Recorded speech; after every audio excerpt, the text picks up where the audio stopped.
इसलिए जब जब जुल्म होगा तब तब जिहाद होगा। मैं इसको दोबारा कहता हूं, जब जब जुल्म होगा तब तब जिहाद होगा। नमस्कार दोस्तों, जय हिंद। दोस्तों, एक बार फिर से मौलाना महमूद बंदी, जो कि जमायत उलेमा हिंद के चेयरमैन हैं, उन्होंने भोपाल में एक नेशनल कन्वेंशन उनका होता है हर साल, तो उसमें फिर से उन्होंने एक विवादित बयान दे दिया है। हालांकि विवादों से कोई दूर रहने की उनकी कोई मंशा रहती नहीं है, पर एक और विवादित बयान उन्होंने दिया है। वैसे तो उन्होंने काफ़ी चीज़ें कही कि जैसे कि नॉर्मल चीज़ें कि मुसलमानों पे जुल्म हो रहा है और अदालतें बात नहीं सुनती मुसलमानों की, और लाइक हुकूमत खिलाफ है मुसलमानों की। 30% लोग हमारे साथ हैं, 60% लोग हमारे खिलाफ हैं। इन सब के बाद उन्होंने एक ऐसी बात कह दी जो कि इस समय कहना इसलिए ज़्यादा सुर्खियों में क्योंकि अभी थोड़े दिनों पहले ही दिल्ली में बड़ा धमाका हुआ था, ये काफ़ी बड़ा, जिसके बाद में तार खुले तो पता चला कि उमर नबी नाम के एक डॉक्टर ने ये काम किया था क्योंकि उसको जिहाद करना था। तो मौलाना बंदी ने एक पंचलाइन वहां पे कह दी कि जब भी जहां पे जुल्म होगा वहां पे जिहाद होगा। ये बात उन्होंने कही। अब आप समझ लीजिए कि मतलब हिंदुस्तान में या तो जुल्म हो रहा है इसलिए जिहाद हो रहा है, मतलब इसलिए लोग फट रहे हैं या इसलिए आतंकवाद करते हैं कि जिहाद हो रहा है। और आपको समझ में आने की ये ज़रूरत है कि उन्होंने क्यों कहा। तो दोस्तों, मौलाना महमूद मदनी जो कि हैं जमायत उलेमा हिंद के चीफ हैं, इनके मामा भी हैं अरशद मदनी। तो इन लोगों के जो तार जुड़े हैं आतंकियों से, कोई आज के नए के नहीं जुड़े हैं। आपको दोस्तों याद होगा 30 साल पहले सिमी नाम की एक संस्था थी कांग्रेस के ज़माने में, काफ़ी जो बाटला हाउस इनकाउंटर हुआ था उसके लिए सोनिया गांधी रोई थी।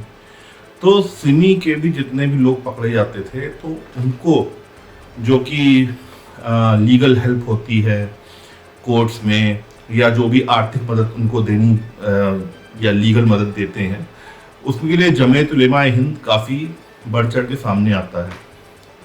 और आज से नहीं, पहले से।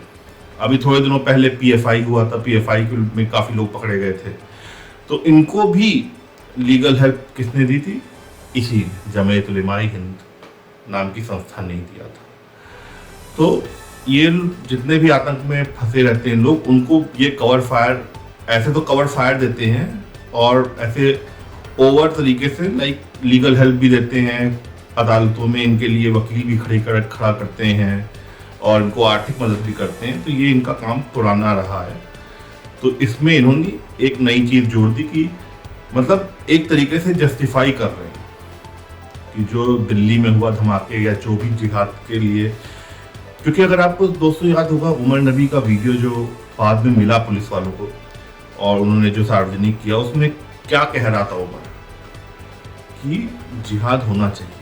जिहाद के लिए अगर आप करते हो, बहुत मिसअंडरस्टूड है, जिहाद अपने धर्म को फैलाने के लिए ही होता है, बाकी वगैरह वगैरह उसने चीज़ें कही।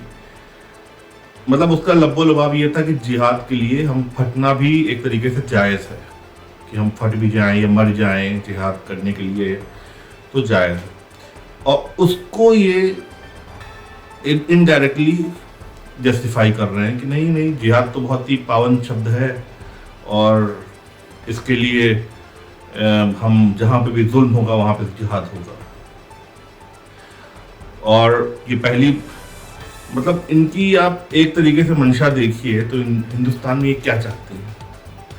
लाइक पहले एक बार सीए एनआरसी का प्रोटेस्ट हुआ था दिल्ली में, शाहीन बाग हुआ था, लोगों को सड़कों पे भड़का के निकाला गया था, खासतौर पे हमारे मुसलमान भाइयों को निकाला गया था कि भाई आपकी नागरिकता चली जाएगी, आपको तो आपकी वोटर आईडी, वोट देने का अधिकार आपका चला जाएगा, तो ये सरकार तो ये करने वाली है, आपकी नागरिकता चली जाएगी, वोट देने का अधिकार चला जाएगा, सड़कों पे निकलना पड़ेगा आपको, सड़कों पे इत्तेहाद करना पड़ेगा, प्रोटेस्ट करना पड़ेगा। और कितना ये ड्रामा चला, मतलब, और एक भी किसी भी मुसलमान की आप दिखला दीजिए जिसकी नागरिकता छिनी हो, जो हिंदुस्तानी है। बाकी तो बांग्लादेशी भाग ही रहे इस समय SIR की वजह से, बंगाल से और बिहार से भागे। लेकिन CAA में भी यही हुआ था। और अब इनका कहना है कि अदालतें भी सुप्रीम कोर्ट भी तभी सुप्रीम होगा जब वो हमारी बात सुनेगा, मतलब हमारी बात करेगा। मतलब इनका कहना है कि कोर्ट पे भी कोई भरोसा नहीं है, हुकूमत इनके खिलाफ है और जहां भी जुल्म होगा वहां पे जिहाद होगा।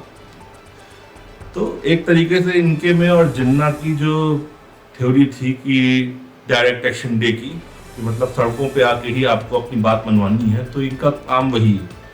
जो लोगों को, ये मुसलमानों को भड़का रहे हैं कि आप सड़कों पे आइए और सड़कों पे ही आपका मुस्तकबिल तय होगा कि आप बलवा करें, आप दंगे करें, आप कुछ भी करें। और क्योंकि आपकी कोर्ट तो सुन नहीं रही है, हुकूमत खिलाफ है आपके और आपके ऊपर जुल्म भी हो रहा है। तो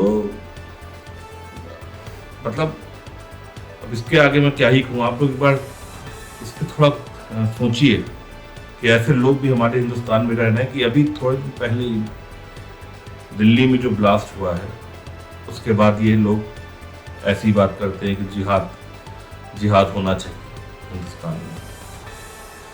तो आप लोग भी अपने कमेंट्स में अपने सुझाव साझा कीजिए कि ऐसे लोगों के साथ क्या होना चाहिए और क्या इन्हें डिपोर्ट करना चाहिए। क्या भाई, अगर मोदी को ये लोग डिक्टेटर कहते ही हैं, फासिस्ट कहते हैं, तो इनके ऊपर क्या कुछ कार्रवाई नहीं होनी चाहिए? अगर ये देश के विरोध बात कर रहे हैं कि देश में जुल्म हो रहा है, देश की न्यायपालिका इनके साथ नहीं है। अपनी राय ज़रूर दीजिएगा दोस्तों, और आज के लिए इतना ही। देखते रहिए।